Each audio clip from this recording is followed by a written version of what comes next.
Stories SKH की जुबानी सुनिए ये कहानी। School of magic season 2। Title mount tyrant. एक स्पिरिट ग्रेड सीड एक सामान्य सीड की तुलना में कम से कम 2 या 3 गुना अधिक मजबूत होता था। एक सोल ग्रेड सीड एक सामान्य सीड की तुलना में 4 से 6 गुना अधिक मजबूत होता था। अशुरुया ने उल्लेख किया कि लाइटनिंग तानाशाह लाइटनिंग स्पिलो की ताकत को 6 गुना बढ़ाने में सक्षम था। मूल रूप से इसका मतलब यह था कि यह संभवतः सबसे मजबूत सोल ग्रेड लाइटनिंग सीडों में से एक था। विभिन्न सोल ग्रेड सीडों में ताकत के विभिन्न स्तर थे। 6 के गुणक के साथ एक डोमेन रहित सोल ग्रेड सीड की कीमत संभवतः लगभग 800 मिलियन होगी। यह उल्लेख करने की आवश्यकता नहीं है कि लाइटनिंग तानाशाह का एक शक्तिशाली विशेष प्रभाव लाइटनिंग तानाशाह स्कार्स भी था।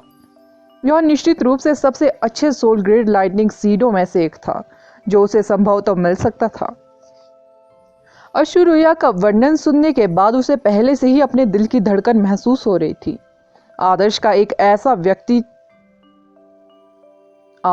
ऐसा व्यक्ति था जो केवल तभी उपलब्ध सर्वोत्तम विकल्प की तलाश करता था जब वह कुछ हासिल करने का फैसला करता था।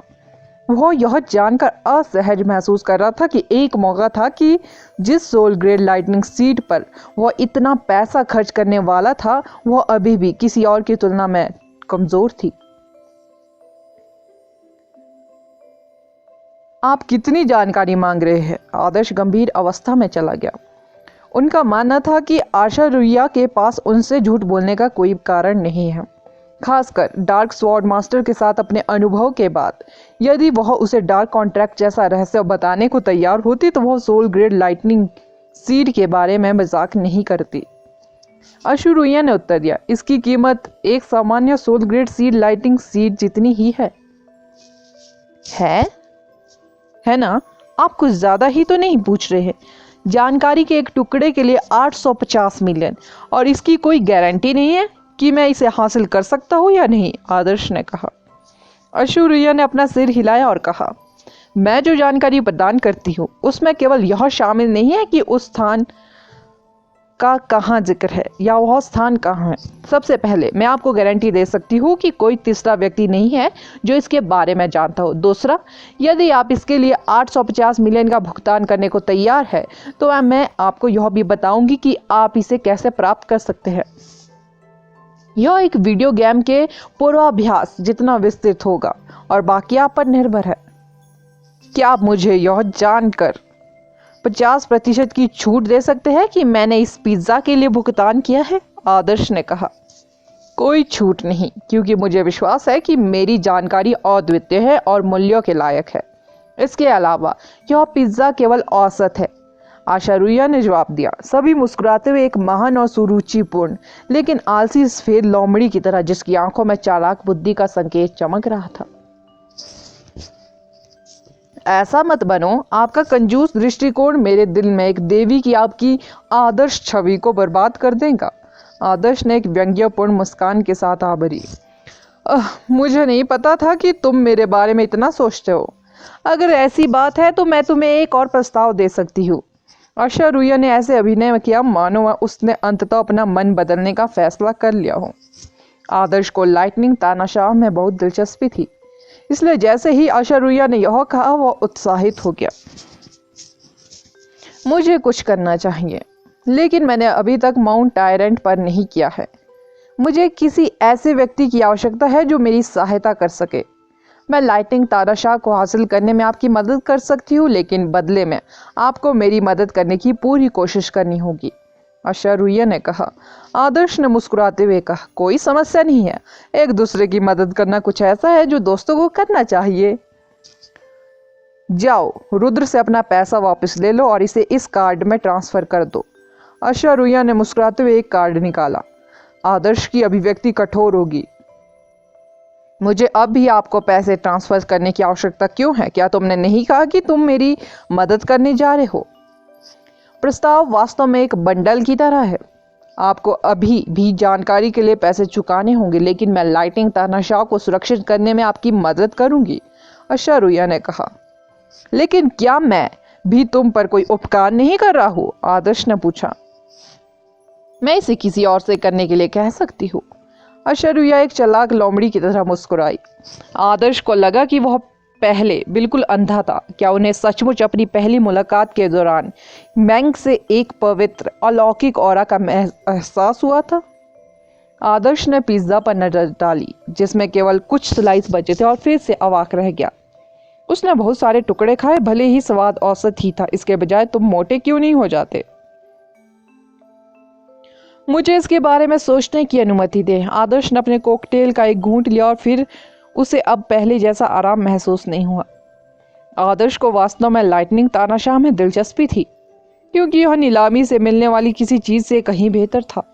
एकमात्र समस्या यह थी कि अशरूया ने उसे जो शर्त दी थी वह बेहद अविश्वसनीय लग रही थी।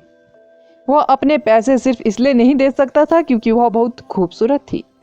यह पिछले 20 वर्षों में उसके द्वारा बचाई गई सबसे बड़ी धनराशि थी। हालांकि जब उसने डार्क स्वॉर्ड मास्टर के बारे में सोचा तो उसे यह विश्वास करने की इच्छा हुई कि अशरूया उसे धोखा देने की कोशिश नहीं कर रही थी। इसके अलावा अगर अशरूया वास्तव में एक घोटालेबाज थी तो रुद्र उसे व्यक्तिगत रूप से प्राप्त करने की जहमत नहीं उठाएगा, क्योंकि उस आदमी ने उल्लेख किया था कि कैसे हर मिनट उसके लिए 100 बिलियन के बराबर था। अशरूया ने इस बात की पूरी तरह से उपेक्षा की कि आदर्श इस समय कितना जटिल महसूस कर रहा था। उसने धीरे धीरे कम अल्कोहल वाले आइस ड्रिंक का एक घूंट लिया। उसके सेक्सी लाल होठों ने सुखद अनुभूति से हल्की कराह भी निकाली, खासकर जब आदर्श ने उसकी सांसों को थोड़ा तेज होते सुना। महिला इतनी आकर्षक थी कि आदर्श को उस पर झपटने और अपनी सारी बचत उसे देने की इच्छा हुई। महिला का आकर्षण चरम पर था। वह नंदिनी से बिल्कुल अलग थी, जिसकी ठंडक पहले ही उसकी हड्डियों में घुस चुकी थी। वह मिलनसार थी, फिर भी पहुंच से बाहर थी। जैसे ही आदर्श इस विचार पर आ रहा था, उसका फोन बजने लगा। यह आहन का था। आदर्श, मेरे भाई ने आगामी महीने की नीलामी की सूची की जांच की है, लेकिन उसे एक भी सोल ग्रेड लाइटिंग सीड नहीं मिला।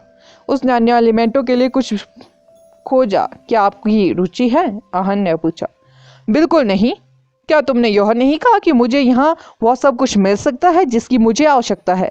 आदर्श ने विरोध किया।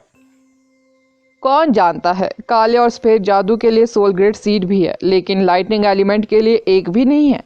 क्या आप 1 और महीने तक इंतजार करना चाहते हैं या कहीं और इसकी तलाश करना चाहते हैं? आहन ने पूछा। भूल जाओ, अगर यह यहाँ एक भी नहीं है तो मुझे यकीन है कि अन्य स्थानों पर इसे ढूंढना और भी कठिन है।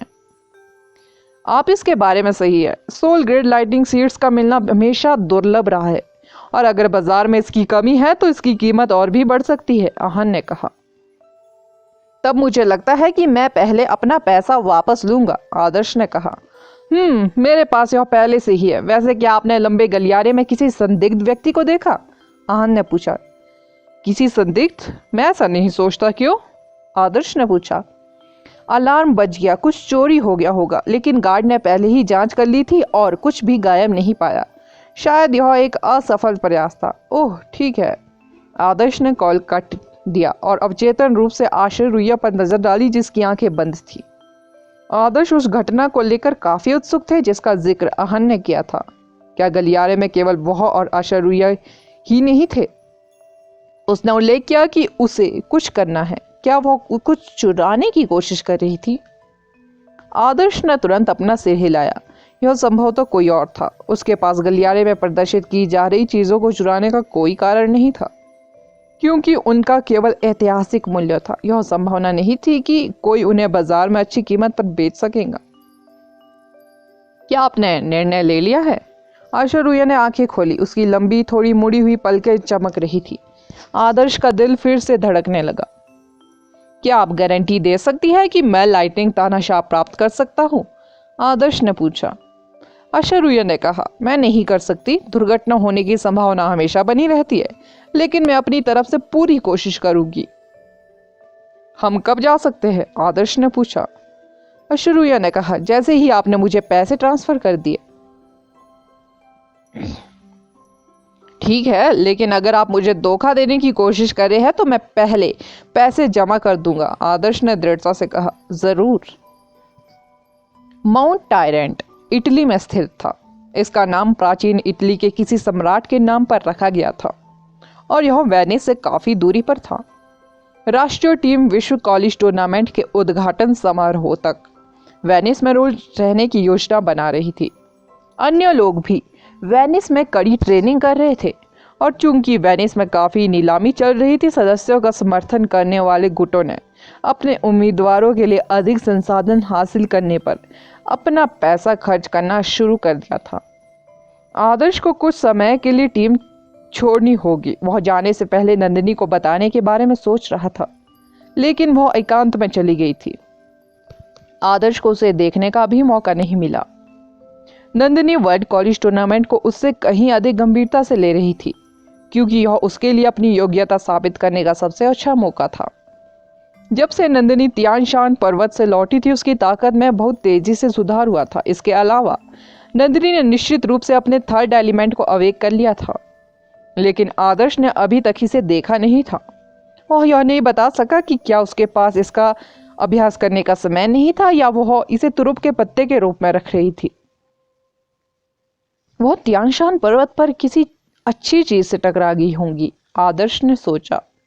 वेनिस छोड़ने के बाद दोनों माउंट टायरेंट के लिए रवाना हुए। उनके जाने से पहले आदर्श ने चुटकी से उसके लिए जगह के बारे में शोध करने को कहा। चुटकी ने उन्हें बताया कि कुछ पुराने हंटरों ने उल्लेख किया था कि पहाड़ पर लाइटनिंग के एलिमेंट की उपस्थिति असामान्य थी और माउंट टायरेंट पर लाइटनिंग के सीड की खोज के लिए कई मिशन पोस्ट किए गए थे। हालांकि अब तक भी किसी को विशाल पर्वत पर लाइटनिंग के सीड का मामूली निशान भी नहीं मिला था।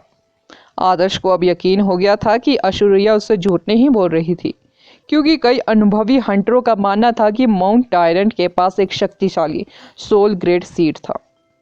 आदर्श ने शुरू में सोचा था कि ऐश्वर्या अपने कुछ अधीनस्थों को साथ लाएंगी, लेकिन यह केवल वही थी। आदर्श आश्चर्यचकित रह गया। महिला इस साहसिक कार्य पर अकेली आई थी। वह मूल रूप से एक ऐसे आदमी के साथ यात्रा पर जा रही थी जिससे वह केवल 2 बार मिली थी। क्या वह सचमुच इतना हानि रहित लग रहा था? ऐश्वर्या इतनी खूबसूरत महिला थी, क्या उसे डर नहीं लगा होगा कि वह जंगल में उसके साथ कुछ कर लेगा? उसके शरीर का हर रंग उसे अपराध करने के लिए उकसा रहा था। आदर्श ने कहा, आपको सचमुच मुझ पर बहुत भरोसा है? तो तुम मेरे साथ कुछ करने जा रहे हो? ऐश्वर्या ने पूछताछ की। आदर्श ने उत्तर दिया, पुरुषों को हमेशा खुद को नियंत्रित करने में कठिनाई होती है। यह ठीक है, इस तरह की घटनाएं तभी होती है जब पुरुष महिला से अधिक मजबूत होता है। ऐश्वर्या ने शांति से कहा, तो तुम यह कह रही हो कि मैं तुमसे कमजोर हूं? आदर्श ने जोड़ा। बिल्कुल, ऐश्वर्या ने सिर हिलाया। आदर्श तुरंत एक्टिवेट हो गया। क्या बकवास है, क्या वो कह रही है कि मेरा उससे कोई मुकाबला नहीं है? उसे विश्वास नहीं हो रहा था कि उसकी उम्र के कई लोग हैं जो उसे द्वंद्व युद्ध में ले जा सकते हैं। इसके अलावा ऐश्वर्या वास्तव में उनसे छोटी दिखती है। वह यह कहने में भी कितनी आश्वस्त थी कि वह उसे स्वीकार नहीं कर सका। वह इसे स्वीकार नहीं कर सका, यह गरिमा की बात थी। यदि उसके जैसा विकृत व्यक्ति वास्तव में ऐसी जगह पर अपनी भूमिका निभाने में विफल रहा जहां उसके लक्ष्यों को कोई मदद उपलब्ध नहीं थी, तो क्या उसके लिए शर्मिंदगी झेलने के बजाय मर जाना बेहतर नहीं होगा? School of magic season 2। Title, सालन का आयरन क्लाड प्रमाण। ऐश्वर्या के कई पक्ष थे। उसने फिलहाल काले और भूरे रंग के तंग कपड़े पहने हुए थे जो चलने फिरने में सुविधाजनक थे और उसके बाल बंधे हुए थे। आदर्श को याद है कि आखिरी बार जब उसे छलावर वाले कपड़ों और यात्री कपड़ों से उत्तेजना महसूस हुई थी, तब वह अग्निगढ़ झील की किसी घाटी में था। यह वह जहरीली महिला जनरल थी जिससे उसकी मुलाकात हुई थी। वह बमुश्किल उसका नाम याद रख सका।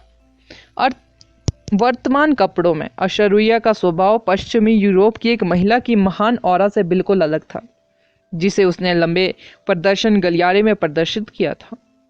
आदर्श बता सकते हैं कि ऐश्वर्या अपने अलर्ट शांत दृष्टिकोण से एक अनुभवी हंटर थी। आदर्श भी एक अनुभवी हंटर था और आसानी से एक ऐसे हंटर के बीच अंतर बता सकता था जो अपना अधिकांश समय शांतिपूर्ण वातावरण में बिताता था और एक अनुभवी हंटर जो अपने जीवन को जोखिम में डालने का आदी था। यात्रा के दौरान अशुरुया को जो विवरण मिले उससे स्पष्ट रूप से संकेत मिलता है कि वह डीमन प्राणियों के क्षेत्रों में यात्रा करने की काफी अभ्यस्त थी। यह अशुरुया एक संत, एक व्यवसायी, एक शिकारी का हो सकती है। यह काफी रोमांचक होगा जब वह एक पुलिसकर्मी, एक नर्स, एक शिक्षक, एक पत्नी आदि की भूमिका निभाती है, आदर्श ने खुद से कहा। माउंट टायरेंट पर डीमन प्राणियों को बहुत सारी विभिन्न प्रजातियां थी, जिसका घनत्व भी अपेक्षाकृत अधिक था। परिणाम स्वरूप पुराने हंटरों को यहां आने का विशेष मौका नहीं था। जब डीमन प्राणियों की प्रजातियां बहुत अधिक भिन्न होती है तो इसका मतलब है कि हर जगह विभिन्न प्रकार के खतरे बिखरे हुए हैं। घोंसले, जहरीली धुंध, जाल, भ्रम क्षेत्र, कुछ एलिमेंटों का चरम स्तर एक हंटर के लिए विभिन्न वातावरणों पर प्रतिक्रिया करना और प्रतिक्रिया देना एक बड़ी चुनौती थी। यह तब और भी पेचीदा था जब वे उस स्थान की गहराई में प्रवेश करते समय खतरनाक स्थितियां एक दूसरे के ऊपर खड़ी होगी। ऐसी खतरनाक जगह पर खतरे से बाहर रहना बेहद मुश्किल था। सोल ग्रेड सीड की खोज करना तो दूर की बात है। आदर्श अशुरुया के पीछे पीछे चला। माउंट टायरेंट के तेजी से बदलते परिवेश में आदर्श को प्रेरित करने वाली एकमात्र प्रेरणा अशुरुया का आकर्षक शरीर, उसके पतले पैर, उसके उछाल भरे तलवे और उसकी पतली कमर थी, जिसे वो आसानी से एक हाथ से लपेट सकता था। यह उनके लिए काफी आनंददायक दृश्य था। हम जल्द ही माउंट टायरेंट के मुख्य भाग तक पहुंच जाएंगे, जहां बड़े जानवर रहते हैं, अशुरुया ने मुड़कर आदर्श से कहा। मैं चारों ओर नजर रख रहा हूं। वहां एक पद चिन्ह था जिसने मेरा ध्यान खींचा। आदर्श ने जल्दी से अपनी नजर अशुरुया की कमर से हटा ली और उसके चारों ओर देखा। यह कहते हुए आदर्श मदद नहीं कर सका, लेकिन महसूस किया कि वह कितना बेकार था। वह अभी भी पूरी तरह से एक महिला को देखने पर ध्यान केंद्रित नहीं कर सका, क्योंकि उसे अभी भी जमीन पर कुछ अजीब कदमों की आवाज दिखाई दे रही थी, निशान दिखाई दे रहे थे। करीब से देखने पर आदर्श को तुरंत महसूस हुआ कि ऐसा नहीं था कि उनमें फोकस की कमी थी, लेकिन पद यात्रा बहुत बड़ी थी। अशुरुया ने पहले सोचा कि यह एक छोटा तालाब है, इसलिए वह सीधे दूसरी तरफ कूद गई। आदर्श उसके थोड़ा पीछे था, इस प्रकार वह स्पष्ट रूप से देखने में सक्षम था। आखिरकार अशुरुया को घूमने का मौका मिला और उन्हें एहसास हुआ कि छोटा पोल वास्तव में एक पदचिन्ह था। उसने अपनी तर्जनी को मोड़कर अपने होठों के नीचे रखा, जैसे वह किसी गहरे विचार में हो। कुछ सेकंड बाद वह खुद से बोली, क्या इसका मतलब यह है कि पहले वाला विस्फोट वज्रपात नहीं था? टकराना। जैसे ही अशुरुया ने अपना वाक्य पूरा किया, एक विशाल स्टील का पैर आसमान से नीचे आया और ठीक उसके ऊपर आ गिरा। आदर्श की आंखें चौड़ी हो गई। उसने देखा कि विशाल पैर जमीन पर गिरा और एक गहरा पदचिन्ह छोड़ा गया। अशुरुया इसके नीचे दब चुकी थी। फक मी, आदर्श ने शाप दिया और तुरंत आगे बढ़ गया। पदचिन्ह का स्वामी छत्र के ऊपर था। आदर्श की दृष्टि पेड़ों से पूरी तरह से अवरुद्ध हो गई थी और वह प्राणी की शक्ल नहीं देख सका। ऐसा लग रहा था कि जीव विशाल इस बात से अनजान था कि उसने अभी अभी एक महिला पर कदम रखा है। यह माउंट टायरेंट की चोटी की ओर बढ़ते हुए आगे बढ़ता रहा। जीव एक ही कदम में कुछ 100 मीटर दूर चला गया था। आदर्श छेद के पास गया और अजीब तरह से क्रोधित महसूस हुआ। इतनी आदर्श सेक्सी महिला कीमा के ढेर में बदल गई थी और वह यह सब देख रहा था।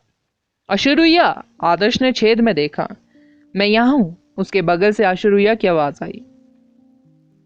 आदर्श तेजी से घूमे और अशुरुया को एक पेड़ के पीछे से निकलते देखा। मैं सोच रहा था कि आप मर गए हैं। आदर्श ने राहत की सांस ली। भयानक दैत्य अचानक ही प्रकट हो चुका था। यदि पैर उस पर पड़ा था तो उसे संदेह हुआ कि क्या वह वास्तव में स्वयं पर प्रतिक्रिया दे सकती थी। लगभग तानाशाह टाइटन हमेशा अप्रत्याशित रूप से प्रकट होता है। मुझे खुशी है कि आपने मुझे इसके पदचिन्ह के बारे में अलर्ट कर दिया था, अशुरुया ने कहा। आदर्श ने अपना सिर उठाया और दूर तक देखा, लेकिन विशाल जानवर पहले ही बहुत दूर जा चुका था। आदर्श और भी अधिक भ्रमित था। आमतौर पर ऐसे विशालकाय जीव को पहचानना बेहद आसान होता, लेकिन वह पलक झपकते ही पहाड़ में गायब हो गया। यहाँ बहुत खतरनाक है, आदर्श ने कहा। यही कारण है तुम्हें मेरी ओर नहीं देखना चाहिए, अशुरुया ने मुस्कुराते हुए कहा। ओह, क्या सचमुच इतना स्पष्ट होना था? आदर्श शर्मा गया। बहुत। तो क्या मुझे आगे चलना चाहिए? जरूर। वह कौन सा प्राणी था? आदर्श ने पूछा। तानाशाह टाइटन्स प्राचीन काल की एक विशाल प्रकार की प्रजाति। अफवाहें कहती है कि यूरोप के अतीत में दिग्गज रहस्यमयी प्राणी थे, लेकिन जब धीरे धीरे ग्रीक पौराणिक कथाओं ने कब्जा कर लिया तो ये प्राचीन रहस्यमयी प्राणी धीरे धीरे डीमन प्राणियों और आदमखोर जानवरों में बदल गए। सच तो यह है कि ये प्राचीन टाइटन्स वास्तव में मनुष्यों पर भोजन करते हैं। वे अविश्वसनीय रूप से मजबूत हैं और अतीत में लोगों ने वास्तव में सोचा था कि वे वास्तव में समय समय पर केवल एक निश्चित संख्या में मनुष्यों को खाकर मानव जाति को सुरक्षित करने की कोशिश कर रहे थे, अशरूया ने कहा। तो तानाशाह वास्तव में इन परिवर्तनीय टाइटन्स को संदर्भित करता है, आदर्श ने अनुमान लगाते हुए कहा।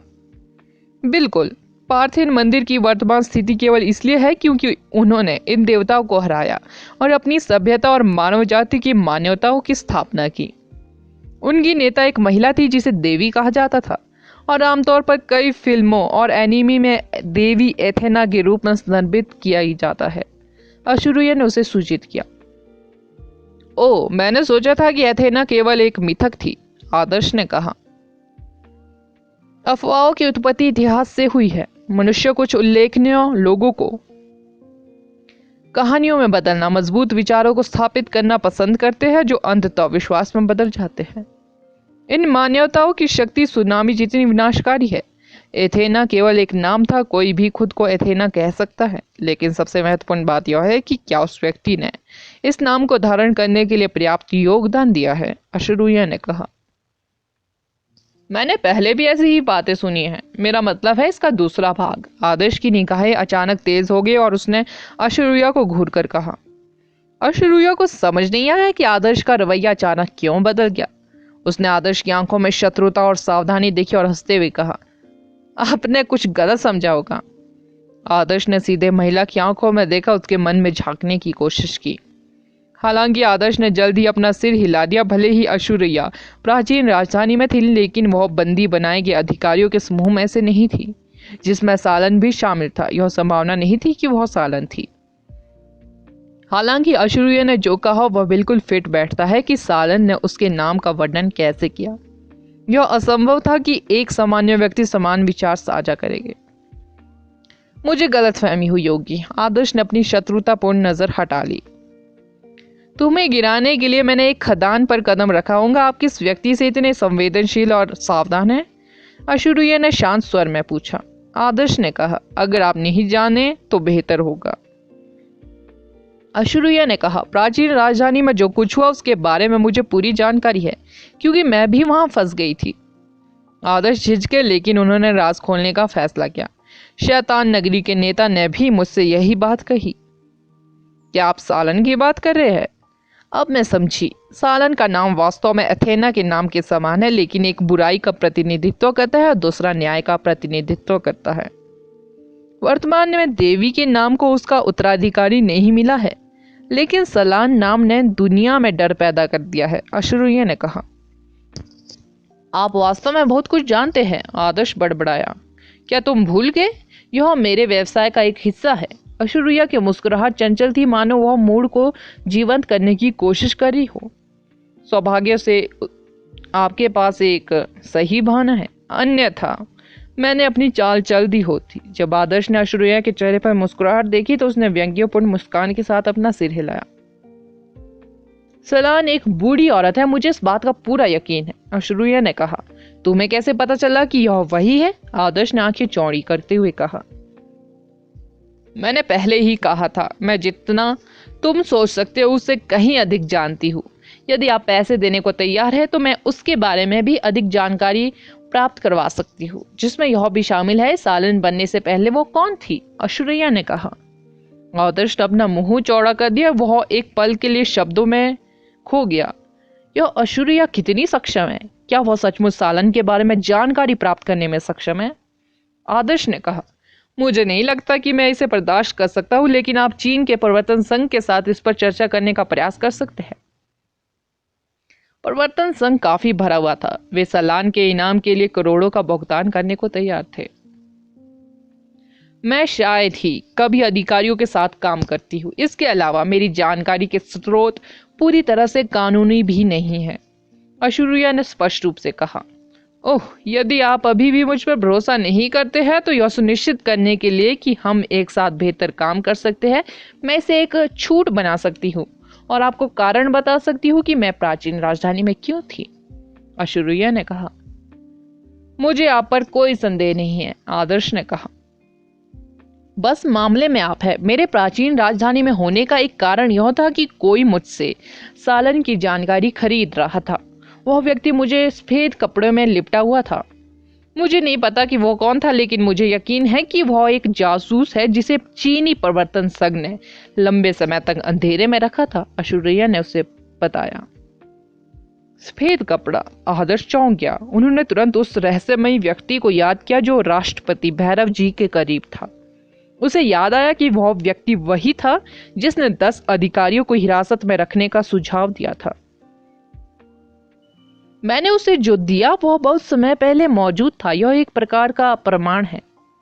मेरा मानना है कि एनफोर्समेंट यूनियन का अनुमान काफी सटीक था, लेकिन जोखिम लेने से पहले उन्हें पुख्ता सबूत की जरूरत थी और मैं वह सबूत दूसरे देशों से आपके पास लेकर आई, ऐश्वर्या ने कहा। आयरन क्लॉड प्रमाण, यह क्या है? आदर्श ने पूछा।